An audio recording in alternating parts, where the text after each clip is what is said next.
السلام علیکم جی دوستو، کیا حال ہے؟ 2 دن پہلے ایک دوست کا ایسے واٹس ایپ پہ بات ہو رہی تھی ان سے. انہوں نے کہا جی آپ فلسطین کے بارے میں بھی کوئی بات کریں. سچی بات ہے کہ فلسطین اتنا بڑا مسئلہ ہے کہ میں اس پہ کیا بات کر سکتا ہوں، مگر پھر بھی جو میری ایک سوچ ہے میں وہ آپ کے ساتھ شیئر کر دیتا ہوں. آج میں نے 2 بیریئرز ریکارڈنگ میں کہہ لیں کہ میں نے اپنے ولاگ کے لیے ہٹا دیے ہیں. ایک میں نے یہ کہ بات کتنی لمبی ہوگی، کوئی بات نہیں، جتنی بھی لمبی ہو جائے. اور دوسری یہ کہ بات کتنے لوگوں کو پسند آئے گی، کوئی بات نہیں، میں اپنی بات کروں گا. فلسطین کے مسلمانوں سے اور دنیا کے سب مسلمانوں سے اور مظلوم مسلمانوں سے تو ہمدردی ہونا ایک فطری بات ہے، اور ایک امت ہوتے ہوئے ایک ہی جسم ہے سارا. ایک جگہ درد ہوگی، سب کو تکلیف اس کی ہوگی. اور اس سے آگے بڑھ کر ایک بات ہے کہ انسانیت. اور آپ دیکھیں کہ جو لوگ مسلمان نہیں ہیں پوری دنیا میں، انہوں نے بڑے بڑے احتجاج کیے، اور بہت حد تک ان ممالک کی جو حکومتیں تھیں وہ بیک فٹ لینے پر بھی مجبور ہوئیں. مگر اصل مسئلہ تو یہ ہے کہ جن کے گھر میں آگ لگی ہے بجھانا بھی انہوں نے ہے، اور اگر کچھ جل جائے گا تو نقصان بھی انہی کا ہے. لوگ ہمدردی کر سکتے ہیں اور آپ کی کچھ ہیلپ بھی کر سکتے ہیں، مگر جس کا نقصان ہے وہ اسی کا نقصان ہے. میں نے کچھ عرصہ پہلے پڑھا تھا کہ کے پی کے جو پہلے صوبہ سرحد ہوتا تھا، اس کے جو بڑے لیڈر تھے، پارٹیشن سے پہلے کی بات ہے، باچا خان، وہ اپنی ایک بک انہوں نے لکھی ہے. اس میں انہوں نے بتایا کہ وہ 1926 میں یعنی پاکستان بننے سے 21 سال پہلے وہ حج کرنے گئے، اور واپسی پر وہ فلسطین بھی گئے قبلہ اول کی زیارت کرنے. اس وقت وہاں پر یہودی لوگ آ رہے تھے اور عرب لوگوں سے ان کی زمینیں خرید رہے تھے، اور اس کے اثرات بھی نظر آ رہے تھے کہ بازاروں میں شام کو گہما گہمی ہوتی تھی. جس عربی کی زمین فروخت ہو جاتی تھی وہ پھر وہاں بیٹھ کر کعوہ پیتا تھا، اور وہ حقہ پیتا تھا، اور وہ کھجوریں کھاتا تھا، اور گپ شپ کرتے تھے. تو باچا خان نے لکھا کہ میں کئی دن وہاں پہ رہا، اور میں نے بہت سے لوگوں سے وہاں بات چیت کی، اور ان کو یہ سمجھانے کی کوشش کی کہ آپ لوگ کیا کر رہے ہو، آپ لوگ کیوں اپنی زمینیں بیچ رہے ہو. اور یہ جو ایک بات تھی کہ وہ زمینیں صحرا تھیں یا وہ ان میں کاشتکاری زیادہ نہیں تھی، تو اس نے لکھا کہ میں نے جو زمینیں یہودیوں نے خرید لی تھیں وہ انہوں نے آباد بھی کر لی تھیں. وہ واضح نظر آتا تھا وہاں پر ہریالی سے، درختوں سے، مینجمنٹ سے، اور اس کی رونق دیکھ کر کہ یہ زمین کسی یہودی کے پاس ہے. اور جو بے آباد اور ویران نظر آتی تھیں وہ پتہ چلتا تھا کہ یہ ہمارے عربی بھائیوں کے پاس ہیں. اچھا، اس نے ایک جو بات لکھی، اس بات کا ذاتی طور پر میں بھی ایک چھوٹا سا شاہد ہوں، اور میرے بھی تجربے میں وہ بات آئی تھی. اس نے لکھا کہ وہ عربیوں کا خیال تھا کہ یہ 14ویں صدی ہے، اور اس صدی میں امام مہدی نے آ جانا ہے، اور قیامت بھی 14ویں صدی میں آنی ہے. لہذا ہم کیوں نہ اپنی زمینیں بیچیں اور اپنے زندگی آرام سے گزاریں. امام مہدی آئے گا، وہ ان پہ فتح حاصل کرے گا، ہماری زمینیں ہمیں واپس مل جائیں گی.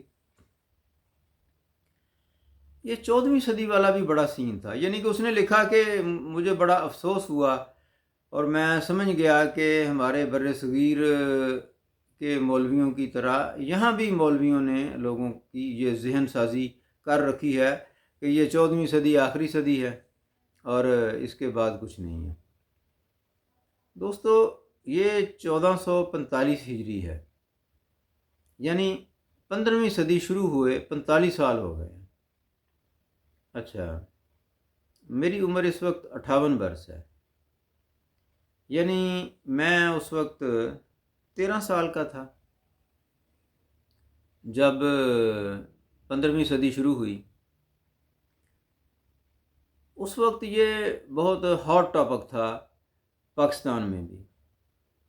ایک بہت بڑی اکثریت یہ بات تسلیم نہیں کر رہی تھی کہ 15ویں صدی شروع ہو گئی، یا وہ ہنستے تھے اس بات پر کہ 14ویں صدی تو ختم ہو ہی نہیں سکتی نا۔ یہ تو کسی کو، یعنی ایک لاجک ہوتا تھا کہ کسی کو پتہ ہی نہیں ہے کہ 14ویں صدی کتنی لمبی ہے۔ یار میں ذاتی طور پہ میری بحث ہوتی تھی اپنے ہم عمر لڑکوں سے، میں انہیں سمجھانے کی کوشش کرتا تھا کہ صدی 100 سال کی ہوتی ہے، جیسے ایک سال ختم ہو جاتا ہے تو گنتی کرتے رہیں تو 100 سال بھی ختم ہو جاتے ہیں، تو 100 سال ختم ہو گئے ہیں اور اگلا سینکڑا شروع ہو گیا ہے۔ وہ نہیں مانتے تھے۔ اچھا، جس بندے سے اپنی بحث مجھے یاد ہے، وہ اللہ پاک اس کو حیاتی دے، وہ آج بھی ڈارا والا میں قائم دائم ہے۔ مجھے نہیں پتا اسے یاد ہوگا کہ نہیں یاد ہوگا، مگر مجھے اس نے اس بحث میں اتنا بے بس کر دیا کہ مجھے آج تک یاد ہے۔ اپنے محترم عبدالغفار صاحب جو ویگن سٹینڈ والے، اگر کسی نے ان سے تصدیق کرنی ہو اور ان کو یاد ہو تو وہ بتا سکتے ہیں کہ ان کا اس وقت کیا خیال تھا۔ ممکن ہے آج بھی ان کا یہی خیال ہو۔ جیسے ایک اور بحث آج کل کچھ مہینوں سے 2-3 ماہ سے بہت موضوع بحث بنی ہوئی ہے، بات کہ زمین ساکن ہے یا نہیں ہے، اور فیس بک پہ کمنٹس پہ باتیں ہوتی رہتی ہیں۔ اب کوئی نہ مانے زمین نے تو نہیں رک جانا نا، اور دنیا نے بھی نہیں رک جانا، انہوں نے آگے جانا ہے۔ اچھا، بات فلسطین سے شروع ہوئی۔ اب ہمارے پاس کیا حال ہے؟ ایک وقت تھا کہ پاسپورٹ نہیں ہوتا تھا، ملکوں کے بارڈر تو ہوتے تھے لیکن بارڈر بند نہیں ہوتے تھے، جہاں جس کا جی چاہتا وہ چلا جاتا تھا۔ تب تو لوگ ایک دوسرے کے ملکوں میں ایک دوسرے کی امداد کرنے، ان کے لیے لڑائی کرنے، جہاد کرنے چلے جاتے تھے۔ جب صلاح الدین ایوبی والی جنگیں ہوتی تھیں تو سارے یورپ کے جو پوپ اور پادری تھے وہ پورے یورپ سے لوگوں کو اکٹھا کرتے تھے کہ صلاح الدین کے ساتھ جنگ کرنی ہے، آؤ ہمارے ساتھ، مذہبی لیول پہ۔ اور جب اس وقت یا اس سے پہلے خلافت میں تو بھی مسلمان ممالک کے لوگوں پہ کوئی پابندی نہیں تھی، کوئی جہاں بھی جاتا وہ جاتا تھا اور جہاد بھی کرتے تھے۔ اب تو وہ سین نہیں ہے۔ اب تو بھائی آپ اپنے ملک سے دوسرے ملک میں نہیں جا سکتے، بارڈر سیل ہے، ہر ملک کا بارڈر سیل ہے، اور سفری پابندیاں عائد ہیں۔ ایسے میں ہم کیا کر سکتے ہیں؟ یہ ایک سوالیہ نشان ہے اور اس پہ غور کرنے کی ضرورت ہے۔ جو راستہ میرے ذہن میں ہے، اگرچہ وہ بہت لمبا ہے، مگر راستہ جتنا بھی لمبا ہو اس کی ابتدا پہلے قدم سے ہوتی ہے۔ آپ کو جتنا لمبا سفر درپیش ہوتا ہے آپ اس کے مطابق تیاری کرتے ہیں، آپ وہاں کی ضروریات کے مطابق پہلے شاپنگ کرتے ہیں کہ مجھے وہاں کن کن چیزوں کی، کون سے کپڑے چاہیے ہوں گے، کون سے جوتے وہاں میرے کام آئیں گے، مجھے اپنا ٹوتھ برش اور برش لینا ہے، مجھے اور کیا کیا لوازمات مجھے چاہیے ہو سکتے ہیں۔ آپ ساری چیزوں کا ارینج کرتے ہیں اور پھر آپ ادھر کو سفر کرتے ہیں۔ یہ والا مسئلہ جو ہے فلسطین والا، میں نہیں سمجھتا یہ کوئی بہت جلدی حل ہونے والا مسئلہ ہے۔ اور وقتی طور کے مسئلے کی بات کریں تو کیا آپ سمجھتے ہیں کہ یہ بہت بڑی دانش مندی کی گئی اور بہت بڑی ایک غیرت ایمانی کا ثبوت دیا گیا جو ہم نے راکٹ برسائے، اور اس کے نتیجے میں یہ ہوا کہ ہم نے تو 1200 بندے پر راکٹ برسایا اور انہوں نے تو ہمارے وہاں پر مطلب ہمیں جڑ سے اکھاڑ دیا، پورے علاقے جو ہیں وہ ملیہ میٹ کر دیے، 35,000 بندہ جان سے جا چکا، 2-2.5 لاکھ بندہ زخمی پڑا ہے۔ زخمیوں میں کس کے زخم کس نوعیت کے ہیں، کیا وہ بچے گا یا نہیں بچے گا، اور بچے گا تو کیا وہ معذور ہوگا یا وہ دوبارہ صحیح سلامت ہو جائے گا۔ اور اتنے معذور اگر آپ کو ساتھ سنبھالنے پڑیں گے اس حالت میں کہ آپ کے سارے گھر گرائے جا چکے ہیں، آپ کی سارے رستے آپ کے بند ہیں، سوچیں یہ کتنی بڑی مشکل ہوگی۔ کیا ان باتوں کا اندازہ نہیں کیا جا سکتا تھا پہلے؟ ہم اس کو اسلامک پوائنٹ آف ویو سے ہی دیکھتے ہیں نا اس مسئلے کو، تو کیا ہم نہیں جانتے کہ نبی پاک صلی اللہ علیہ وسلم 3 سال اپنے ہی شہر میں مکہ میں 3 سال تک اپنے خاندان سمیت محصور رہے ایک گھاٹی میں، اور ان کے ساتھ کسی قسم کا کوئی کاروبار نہیں کرتا تھا۔ جب ان کے پاس پیسے بھی تھے اور وہ باہر نکلتے تھے اور دور دراز دیہات تک لوگوں کو خبر تھی کہ ان کے ساتھ کاروبار نہیں کرنا، کوئی ان کو کھانے پینے کی چیزیں فروخت نہیں کرتا تھا، مگر انہوں نے جنگ تو نہیں کی تھی اس وقت، کیونکہ وہ جانتے تھے۔ انہوں نے ہی ہمیں بتایا کہ حکمت مومن کا سب سے مؤثر اور بڑا ہتھیار ہے۔ جب بھی آپ حکمت کو چھوڑیں گے آپ کو اس کے کانسیکوینسز برداشت کرنے پڑیں گے۔ اس کے بعد کی آپ دیکھ لیں ساری صورتحال، مدینہ منورہ میں آ کر آپ دیکھ لیں کتنی بڑی سفارتکاری اور کتنی بڑی سیاست کاری نبی پاک صلی اللہ علیہ وسلم نے سر انجام دی، کیسے انہوں نے دائیں بائیں کے لوگوں کو اپنی سفارتکاری سے اپنے ساتھ ملایا یا ان کو نیوٹرل کیا، اور اس کے بعد کی کامیابیاں دنیا گواہ ہے نا کہ 23 سال کی ایک دعوت اور بعد میں اس کی کامیابی، ایسا تناسب ہے ہی نہیں کہیں دنیا میں ملتا۔ آج پھر ہم یہ بات کیوں بھول جاتے ہیں اور ہم اپنی وہ تیاری نہیں کرتے جو ہمیں واقعتاً درکار ہے۔ ہم اپنے ملک کی بات اگر کر لیں، ہمارے ملک میں تو احتجاج کرنے کی بھی اجازت نہیں ہے، اور دعائیں ہم جتنی بھی کر لیں، میں دعا کا مخالف نہیں ہوں، میں بھی دعا پر یقین بھی رکھتا ہوں اور میں اپنے لیے بھی بڑی دعا کرتا ہوں، اور الحمدللہ میری دعائیں اللہ سنتا ہے، سب کی سنتا ہے، لیکن میں بڑا مشکور ہوں اللہ پاک کا۔ مگر یہ بڑی ذاتی نوعیت کی چیزیں ہوتی ہیں۔ اجتماعی طور پر اگر آپ نے کچھ کرنا ہو تو آپ کو ان اصولوں کو فالو کرنا پڑے گا جو اللہ پاک نے آپ کو دیے ہیں۔ ہم ایک قوم ہی نہیں ہیں آج، اور کسی بھی اسلامی ملک میں یہ صورتحال نہیں ہے۔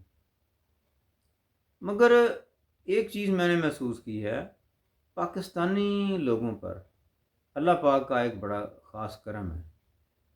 میں پھر وہی بات آ جائے گی کہ میں جتنا عرصہ باہر رہا ہوں یو اے ای میں، یو اے ای ایک ایسا ملک ہے جس میں آپ کو کم و بیش 150 پونے 200 ملکوں کے لوگ وہاں رہ رہے ہیں، اور آپ کو بہت سے لوگوں سے ملاقات ہوتی ہے، آپ کو ان کی باتیں سنتے ہیں، پتہ چلتا ہے۔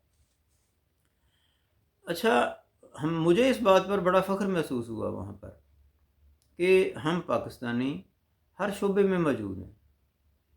یعنی کتنے افسوس کی بات ہے کہ عرب ممالک کے جو لوگ ہیں، جو گلف کنٹریز کلب ہے GCC، جس میں یہ بڑے بڑے 7-8 امیر ملک، تیل والے ملک جس میں آتے ہیں، آپ یقین کریں 17 سال میں مجھے یو اے ای میں ایک بھی لوکل ڈاکٹر نہیں ملا۔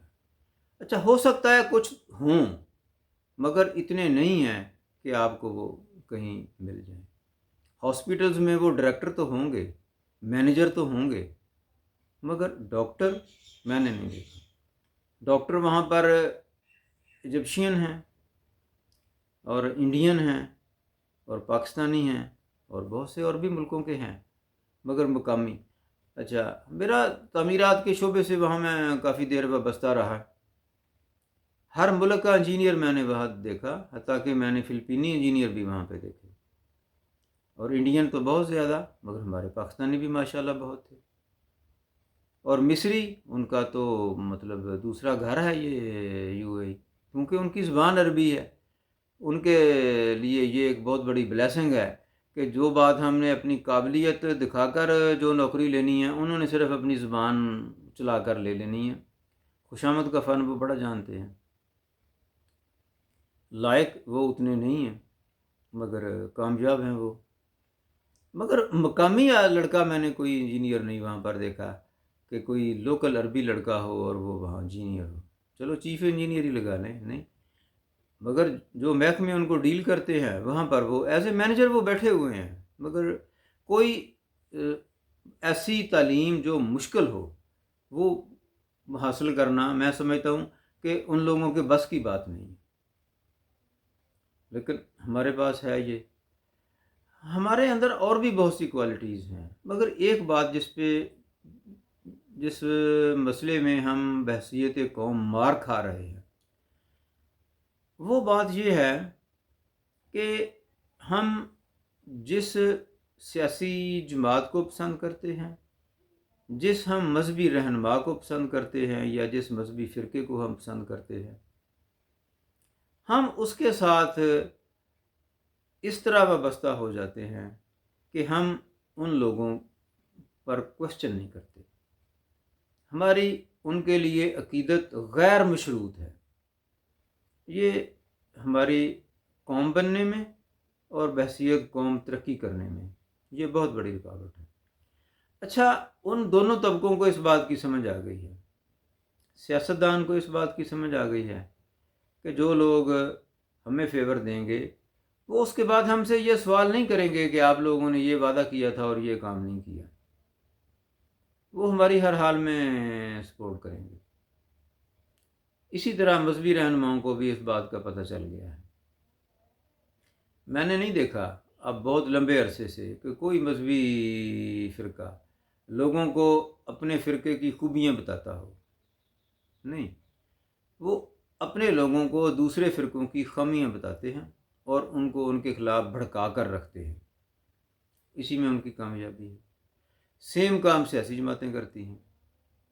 اور آپ دیکھیں کہ جو ہم M P A M N A منتخب کرتے ہیں، ہمارا لیول گرتے گرتے کہاں تک آ گیا کہ جن لوگوں نے قانون سازی کرنی تھی، جن لوگوں نے سفارت کاری کرنی تھی، جن لوگوں نے بحثیت قوم ملک کو آگے لے کر جانے کی پالیسیز بنانی تھیں، وہ لوگ ہم نے ان کو اتنی ڈھیل دے دی آہستہ آہستہ کہ اب صرف ہم ان پہ سڑکوں اور نالیوں پر اکتفا کرتے ہیں یا ہم تبادلوں پر ان سے راضی ہو جاتے ہیں.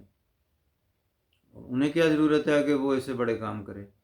سیاسی پارٹیاں جو ہیں وہ سیاسی کمپنیاں بن گئی ہیں. انہوں نے خود ہی ایسے قوانین بنا لیے ہیں کہ جو بھی ان کی پارٹی میں ممبر منتخب ہوگا وہ ان کی ملکیت ہوگا. وہ ان کی مرضی کے بغیر کوئی بات بول نہیں سکے گا. یہ ایک ایسی چیز ہے جو ترقی یافتہ ممالک نے اس پہ قابو پا لیا ہے. اب دیکھیں بڑے بڑے ملکوں میں بھی 2 پارٹی سسٹم ہے، مگر جو پارٹی ہے اس میں کس نے آگے آنا ہے، یہ ایک بہت باریک چھلنی ہے جس میں سے گزر کے جانا پڑتا ہے. ہمارے یہاں پر یہ چھلنی بہت موٹی ہے. صرف آپ کے پاس بہت سے پیسے ہونے چاہیے اور پیسے کے بنا پر آپ تعلقات بنائیں اور تعلقات کے بنا پر آپ مزید پیسے دیں اور کسی پارٹی کا ٹکٹ لے لیں اور اس کے بعد آپ مزید پیسے خرچ کریں حلقے میں اور آپ الیکشن جیت لیں. اس بات کی ہمیں بحثیت قوم ہے غور کرنا ہوگا کہ جو میں نہیں کہتا آپ فلاں پارٹی کو چھوڑیں اور فلاں کو پکڑیں. آپ جس پارٹی میں ہیں آپ اسی پارٹی میں رہیں، مگر برائے مہربانی آپ اپنی پارٹی پر اس وقت سوال کریں جب آپ کے ووٹ سے وہ اقتدار میں آ چکی ہو. اس وقت آپ سوال نہیں کرتے. دوسری پارٹی جو اپوزیشن میں ہوتی ہے وہ سوال کرتی ہے. جب وہ اقتدار میں آتے ہیں پھر وہ اس پہ سوال نہیں کرتے. ایک دوسرے پہ تنقید کی بجائے ہمیں جن لوگوں کو ہم ووٹ دیتے ہیں ہمیں ان پر تنقید کرنی چاہیے، ہمیں ان کو ٹائٹ کرنا چاہیے اور ہمیں ان کو اس پوزیشن پر لے کر آنا چاہیے کہ وہ لوگ اس اپنے مطلب اجارہ داری ان کی ختم ہو جائے اور وہ اس بات پہ سوچنے پر پارٹیاں مجبور ہو جائیں کہ ہمیں بہتر لوگ نمائندے بنانے چاہیے اور ہمیں کچھ کام کر کے دکھانا پڑے گا ورنہ لوگ ہمیں ووٹ نہیں دیں گے. یہ خوف صرف وہی لوگ پیدا کر سکتے ہیں جو ووٹ دیتے ہیں. جو ووٹ دیتا ہی نہیں ہے اس کا ان کو کیا خوف ہے یا اس کی بات کو وہ کیوں اہمیت دیں گے. سیم بات مذہب کے اندر ہے کہ جتنے بھی فرقے ہیں آپ رہیں اپنے اپنے فرقے میں، مگر خدا را آپ کچھ تو کویسچن کریں نہ ان پر. آپ ہم جس فرقے میں پیدا ہو جاتے ہیں اسی فرقے میں ہم مر جاتے ہیں، کوئی ایسی بات نہیں، مگر آپ دائیں بائیں بھی دیکھیں اور آپ اپنے فرقے والوں کو جب کویسچن کریں گے تو فرقہ بازی کم ہوگی. یہ لوگ ہمیں دوسروں کی خامیوں کی بجائے ہم انہیں مجبور کریں کہ وہ اپنی خوبیاں بتائیں، اور میں دعوے سے کہہ سکتا ہوں کہ وہ آپ کو اپنی خوبیاں اس طرح نہیں بتا پائیں گے جس طرح ہم سمجھ رہے ہیں، اور ان کو پھر محسوس ہوگا کہ ہمیں یہ خوبیاں پیدا کرنی پڑیں گی. اور جب یہ سارے ہمارے مذہبی فرقے اپنے اندر دین والی ایک امت والی اور ایک مملکت کے حساب سے جو خوبیاں اگر پیدا کرنا شروع کر دیں گے تو ہم ایک قوم بن جائیں گے. یہ فرقہ بازی ختم نہ ہوگی تو بہت کم ہو جائے گی، ہماری ایک آواز بن سکے گی. اور ہمارے اندر اتنا ٹیلنٹ ہے کہ ہم بھی اس پوزیشن میں آ جائیں کہ ہم کسی کا مقابلہ کر سکیں. میں نے ایک حدیث پڑھی تھی، مفہوم اس کا یہ ہے کہ جب یہ آخر وقت کی جنگوں کا جس میں حوال ہے کہ پہاڑ کے پیچھے یا درخت کے پیچھے بھی اگر کوئی چھپا ہوا ہوگا بندہ تو وہ پہاڑ بول کر بتائے گا یا وہ درخت بول کر بتائے گا کہ میرے پیچھے یہ چھپا ہوا ہے. ہم سمجھتے ہیں شاید واقعتاً پہاڑ بولے گا. افغانستان کی جب جنگ ہو رہی تھی تو اس وقت میں نے ایک مضمون پڑھا تھا کہ ان کے پاس جو انسٹرومنٹ ہیں 100 میٹر کا پہاڑی ہے کوئی چوڑائی میں یا کوئی بھی ہارڈ چیز، اس کی دوسری طرف اگر کوئی چیز سانس لے رہی ہے تو اس طرف والے بندے کے پاس جو انسٹرومنٹ ہے وہ اس کو بتا دیتا ہے کہ 100 میٹر پر اس پہاڑی کے پیچھے کوئی جاندار ہے. میرے خیال میں یہی وہ آواز ہے. اور اگر یہ صلاحیت انہوں نے ہم سے پہلے حاصل کر لی ہے تو ہمیں تو یہ صلاحیت 2 طریقے سے حاصل کرنی ہوگی. ایک تو ہمیں وہ انسٹرومنٹ بنانا پڑے گا جو ہمیں بھی بتائے کہ اس درخت کے پیچھے کافر چھپا ہوا ہے، اور دوسرا انسٹرومنٹ ہمیں وہ بنانا پڑے گا جو اس کافر کے انسٹرومنٹ کو جام کر دے، اسے نہ بتائے کہ میں بھی ادھر کوئی مسلمان بھی چھپا ہوا ہے. ہم تبھی کامیاب ہوں گے نا. ہمارا سفر بہت لمبا ہے اور یہ سفر تب تک ممکن نہیں ہے جب تک ہم یہ سیاسی اور مذہبی جھگڑوں سے نکل کر واقعتاً پہلے اس دنیا کے امتحان میں کامیاب نہیں ہوتے.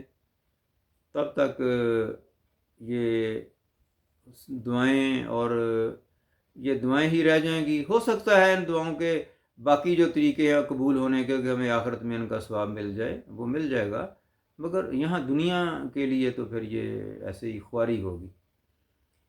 یہ تیاری جو ہے یہ شروع کرنی پڑے گی. سفر جتنا بھی لمبا ہے جیسے میں نے پہلے کہا، ہمیں اس کے لیے خود کو تیار کرنا ہوگا، ہمیں اپنے بچوں کو اس لیول پر پڑھانا ہوگا، اور ہمیں اپنے سیاسی نظام کے لیے خود میں یہ ہمت پیدا کرنی ہوگی کہ ہم اپنے جو ہمارے ممدوح ہیں ہم ان پہ تنقید کر سکیں اور ان کو راہ راست پر آنے پر مجبور کر سکیں. مگر دوستو، سفر جتنا بھی لمبا ہو، پہلا قدم ہی اس کا آغاز ہوتا ہے. جب بھی اٹھا لیں، مگر درست سمت میں اٹھے ہوئے قدم ہی منزل تک پہنچاتے ہیں. دعا میں یاد رکھیے گا. بہت شکریہ.